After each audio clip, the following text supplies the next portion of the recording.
It is my absolute pleasure to be here with the one and only Alison Levine. For those who are just joining and you don't know me, I'm Kelly Hoey. I'm the author of Build Your Dream Network. And here in front of a wardrobe of adventurer clothing is there we go, is my good friend, Alison Levine, who is you know what? History-making adventurer, New York Times bestselling author, and somebody who finally has a little time and space. And I am so grateful you took some time and space for us today. I'm happy to be here. And I know Trooper's at your feet, and I hope he makes an appearance at some point. We're kind of operating in new and unusual circumstances, and you have operated in a lot of unusual circumstances that most of us will never experience. Any guidance for leading today? I think what's necessary today more than ever, I mean, good communication has always been necessary, but the way we are communicating now needs to be different. We need this. We need face-to-face, because in other times of crisis, whether it was 9/11, whether it was the Great Recession in 2008, you know, there was this fear and anxiety that was created, but we could all come together physically. We could all come together, and now we can't. And because of that, leaders really need to make an extra effort to reach out this way through, you know, not just through text and not just even through phone calls, but whether it's FaceTime, Skype, Zoom call, StreamYard, whatever it is, you need to see people face to face, because they need to feel that togetherness and realize that even though they are by themselves, they're not alone. They're not alone. And I think that that's a really important message for leaders right now. You need to make sure your people see you, and connecting with them in a more intimate way than just texting is what is going to send that message that you care about them, that you care about them as a person, not just as an employee.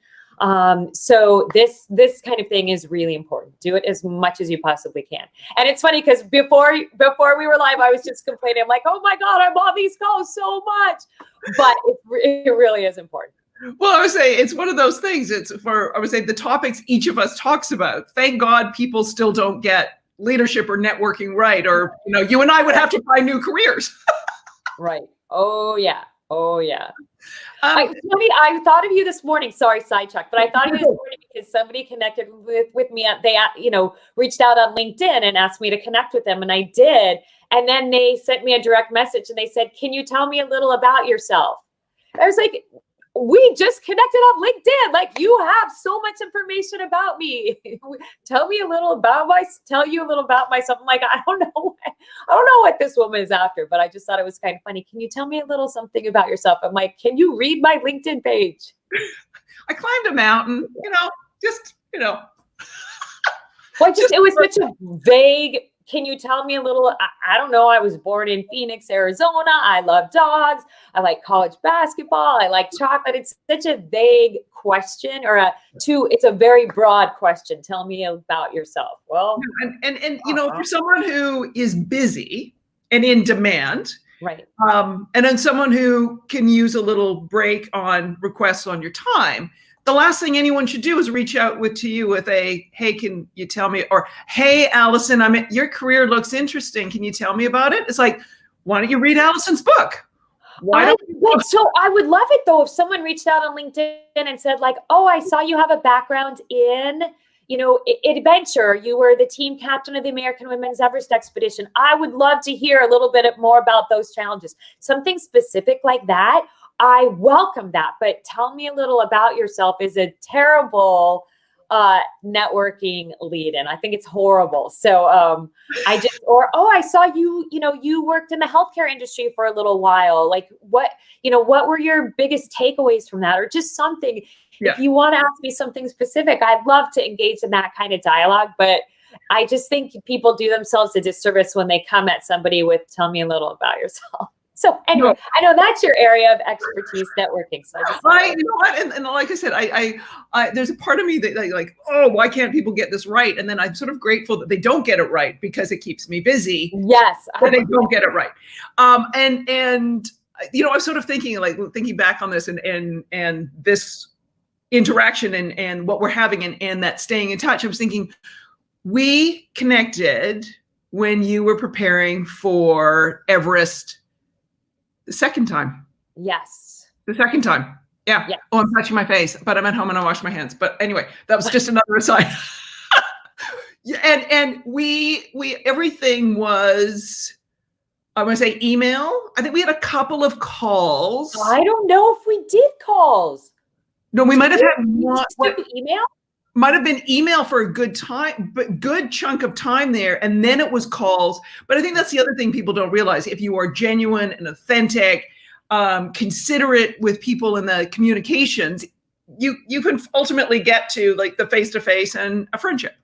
Definitely. I mean, now, I want to see you in person as much as possible. But that's how, because you were so thoughtful in your communication, and that made a huge difference.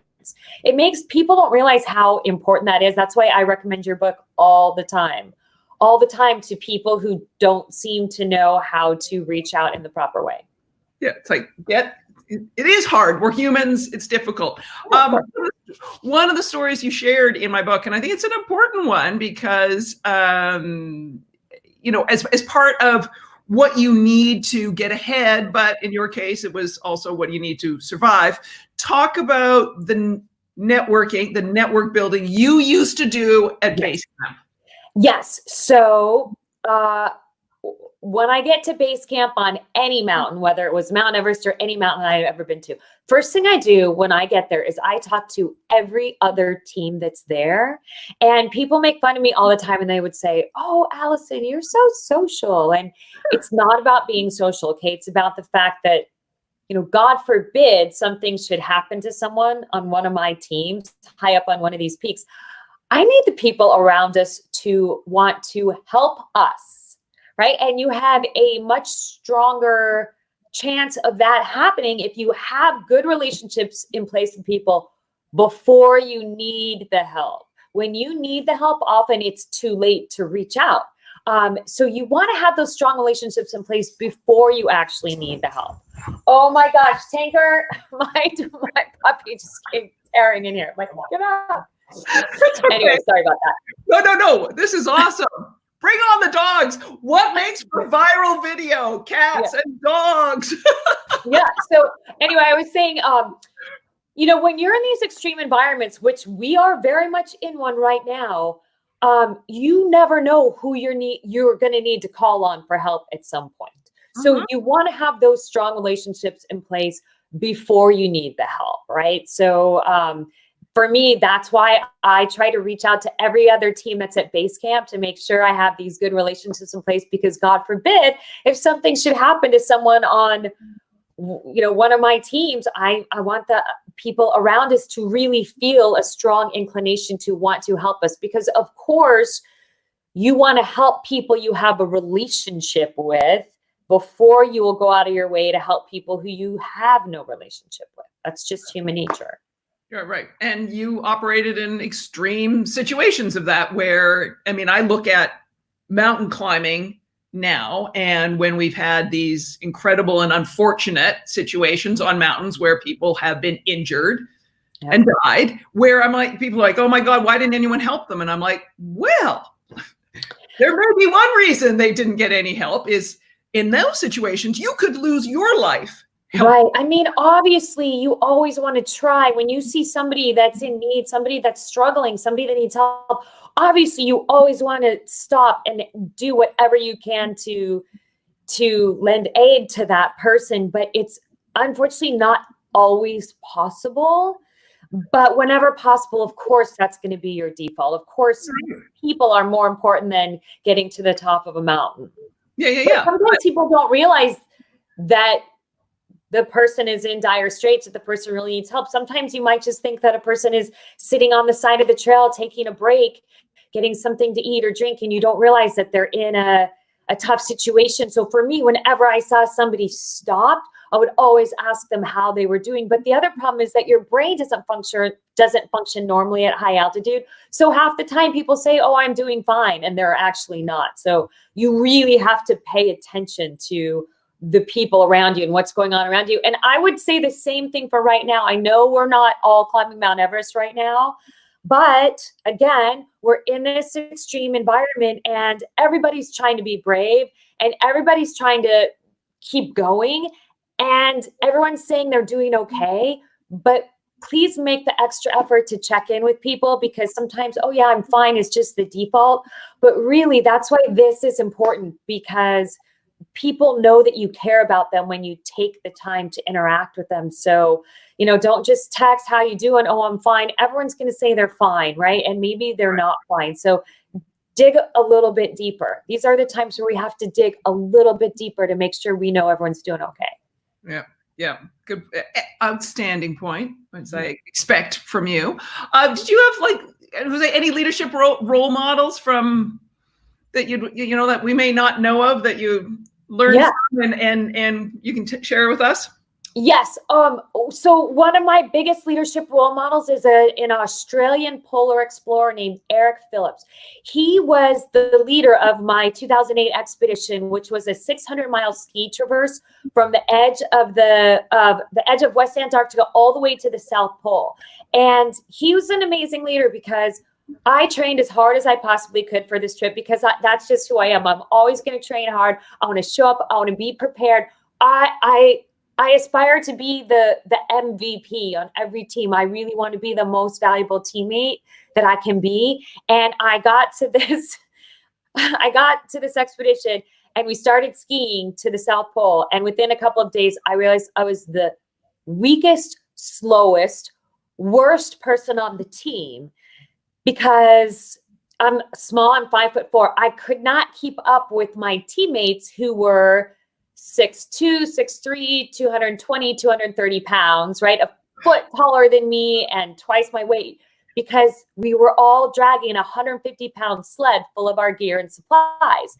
And my larger teammates could drag that big, heavy sled a lot more quickly and more efficiently than I could. So now I was the slowest, weakest person on the team.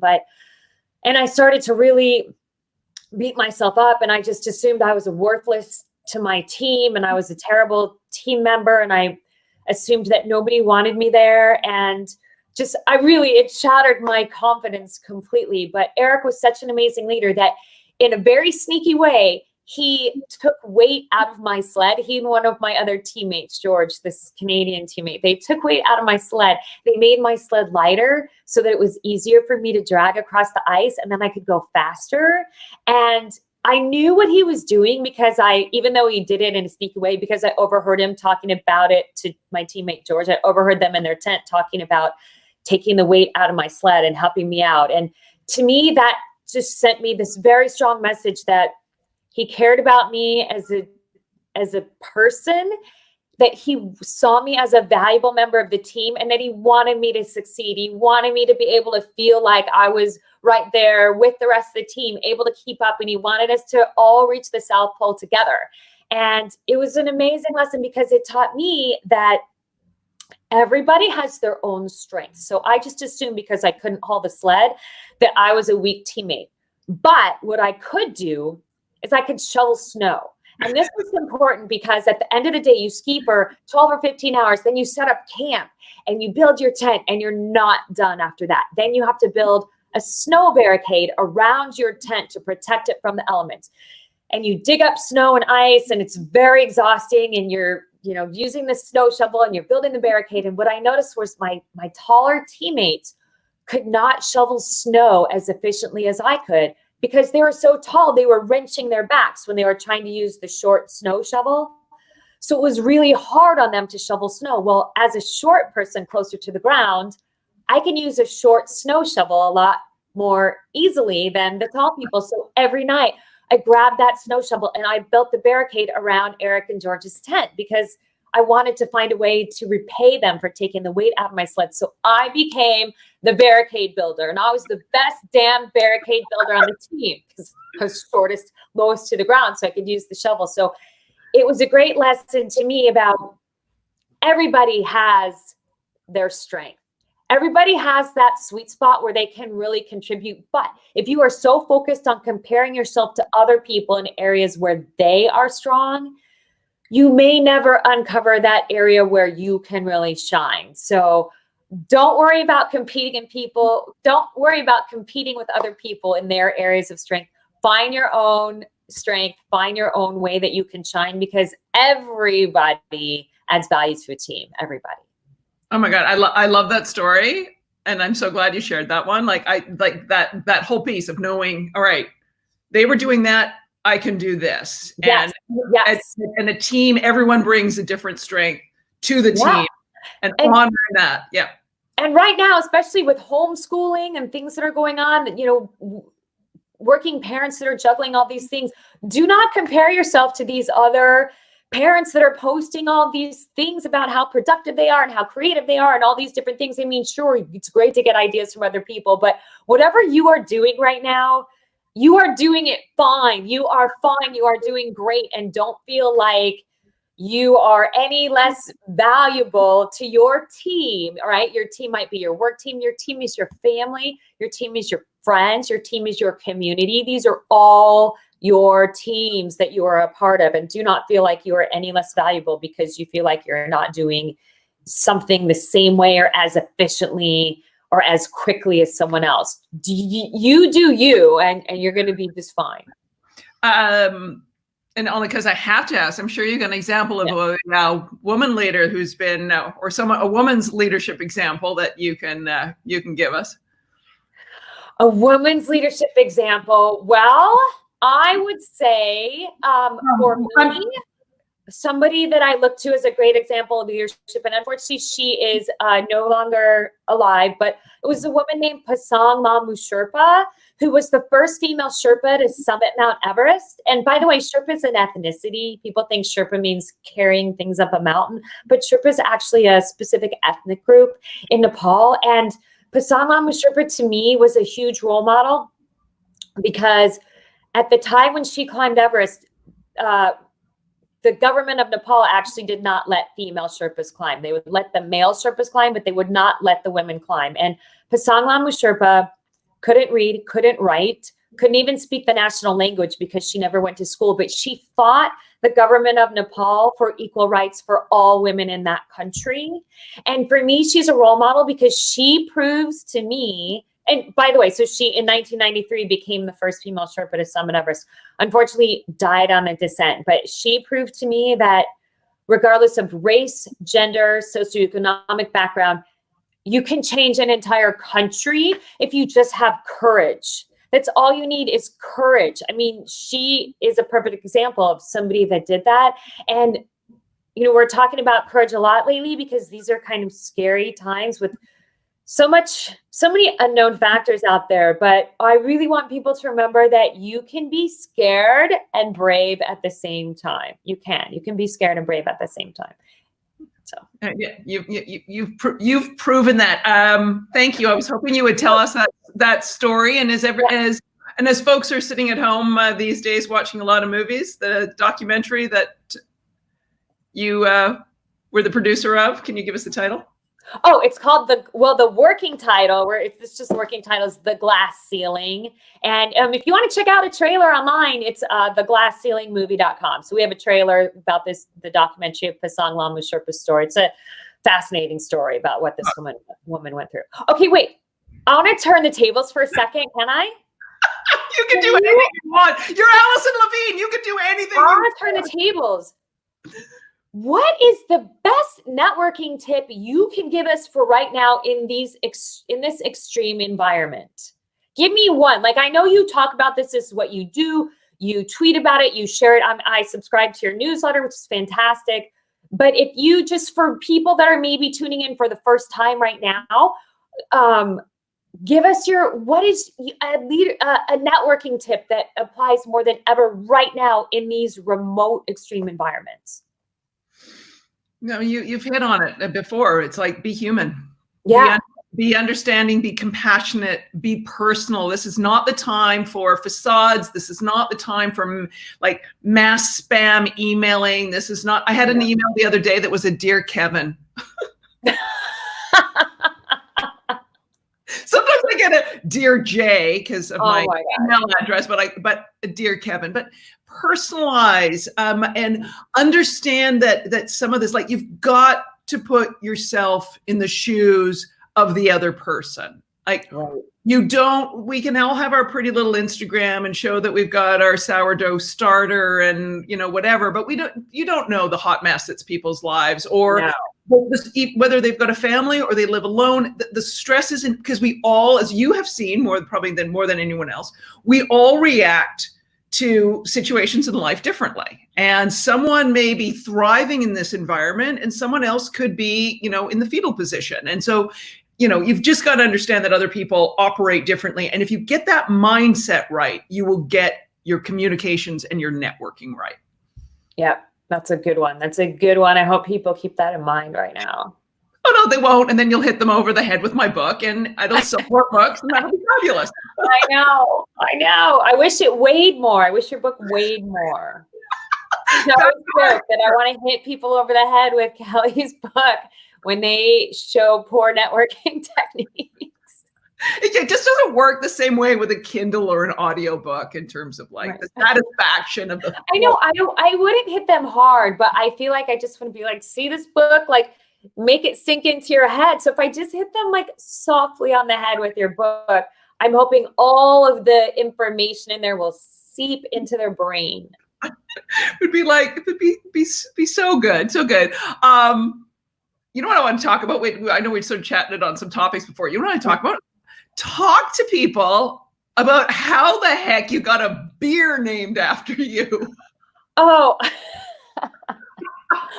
okay. So long story short, but I was approached by the owners of Bold Missy Brewery, this woman, Carol Wagner. So I had spoken at this like 5,000 person conference in DC, and the owner of Bold,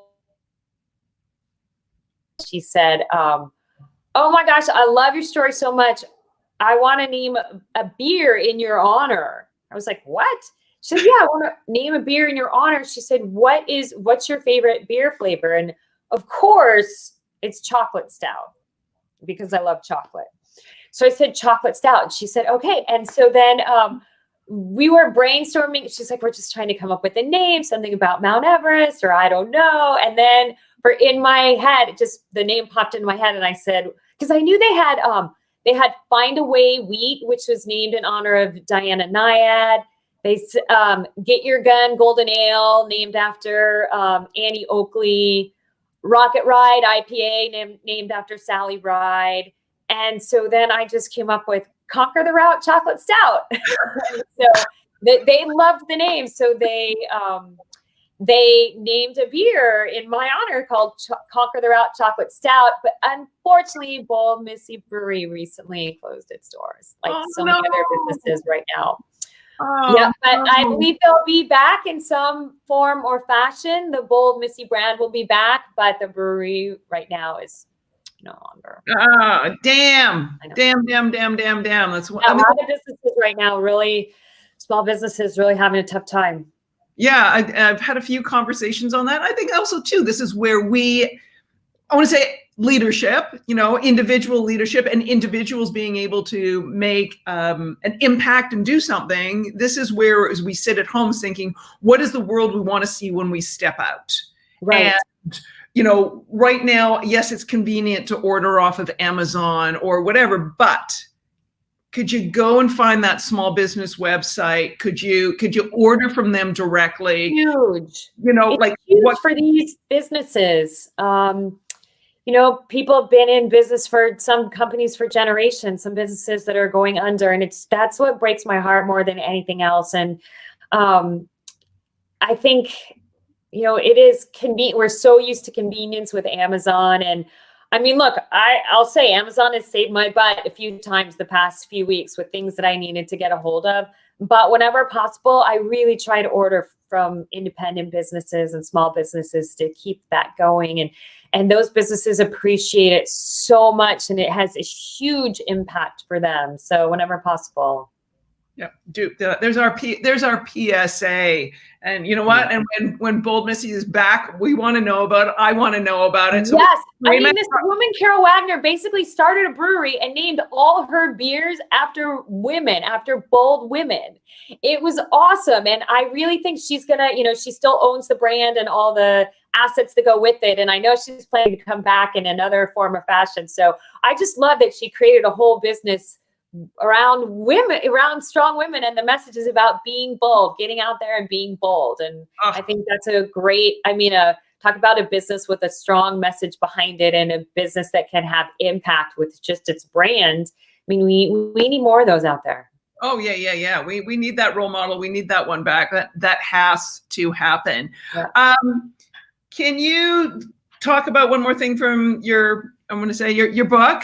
Fabulous book, On the Edge. Can you talk about the importance, the difference between backing up and backing down?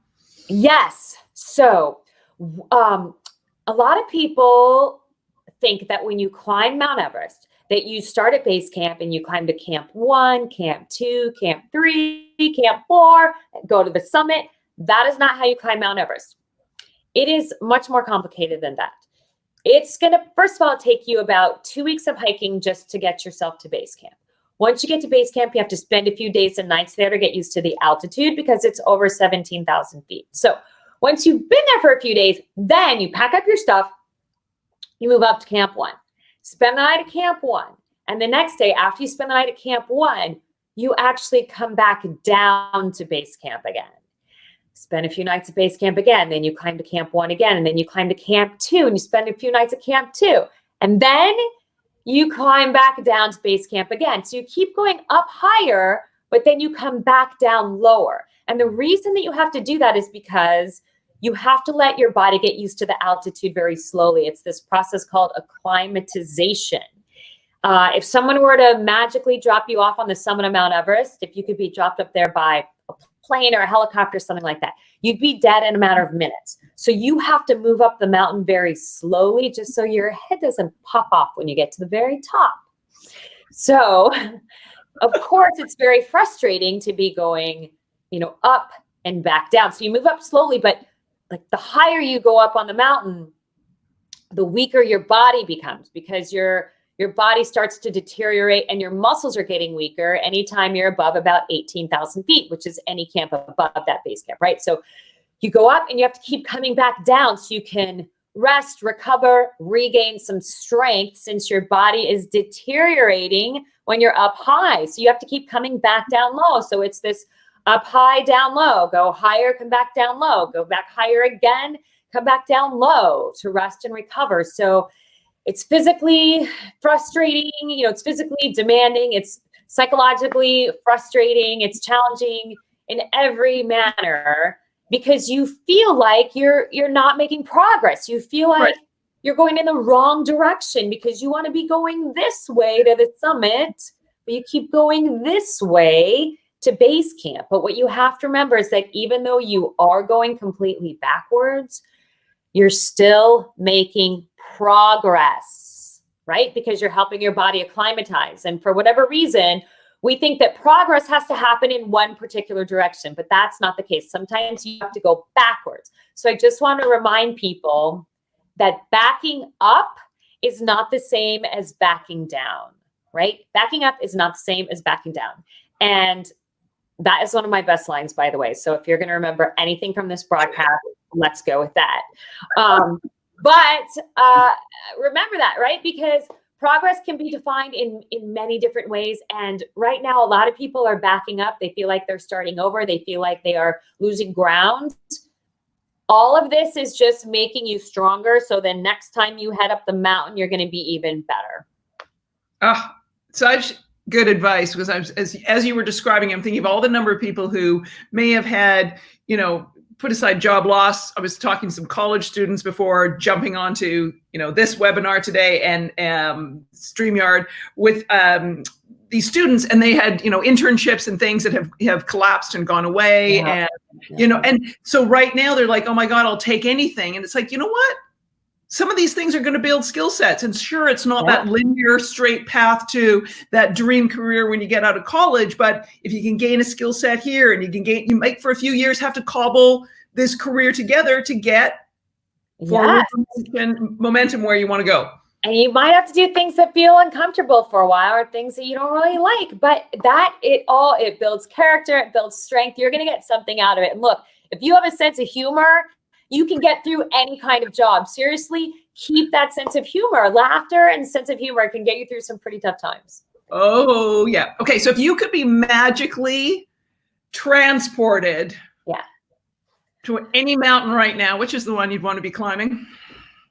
Oh, let's see. If I could be climbing any mountain right now, I think I would be wanting to climb Mount Stanley in the Ruwenzori Mountains. So it's the highest peak in Uganda, in Western Uganda. It's over 16,000 feet. So it's not incredibly high, but I love Africa. I love Uganda. And I especially love the women over there. So in 2005, I trained the first women to work as porters and trekking guides in those mountains. And I'm so inspired by the fact that they've continued in these jobs and that they are earning a sustainable living wage to support their families. So I love going over there and seeing all the women working in the mountains. To me, it's really inspiring. Wow. Wow. Amazing. Amazing. Amazing. Amazing. Well, I'm like cognizant of your time and all that other good stuff. I'm looking to see, I'm going to give a shout out to my friend Lisa Abeta, who's there in Albuquerque, New Mexico. Oh, yeah. And, I know her from Twitter. Yes, yes. So she's a real friend. She's not just a Twitter friend. Oh, she's and I got a Twitter friend. I got to give. I always say that to people all the time. Kevin did not respond well to the email, Lisa. Thank you for asking on that question and all that kind of stuff. And I want to say again, shout out to Aileen. Thank you for joining us. Behavioral scientists. God, I think someone would definitely need behavioral scientists right now in terms of studying our human behavior in these, situations and all that kind of good stuff. If anyone does have a question they want to pop in before Alison and I call it a wrap, since it's your morning, you got to get on with your day, lady. Those dogs, I get to see them before we go. I have to see them. Oh, they ran out of the room. I'm so bummed. They were right here. Call them back. I think my husband was calling. He's like, come here. He's like, get out of the room. Because I think he thought they were going to come in and like knock over a bunch of equipment. But it would be kind of awesome if they did, because we'd have that viral moment in video. It would have been hilarious. Well, this has been phenomenal. I am beyond grateful for you sharing your amazing insights with people, and I am beyond grateful that I get the chance to see you, because it doesn't happen often enough. I'm grateful as well. This was so much fun to connect, and thank you for the opportunity to share some of my insight. I appreciate it. Thanks, Alison. Yeah. And thanks to everyone who showed up. We're going to end the broadcast. It'll be on YouTube. You can watch it there if you're sitting there on Twitter thinking, what the heck are the two of them doing? We've had our conversation. You can watch the replay. Have a great day, everybody.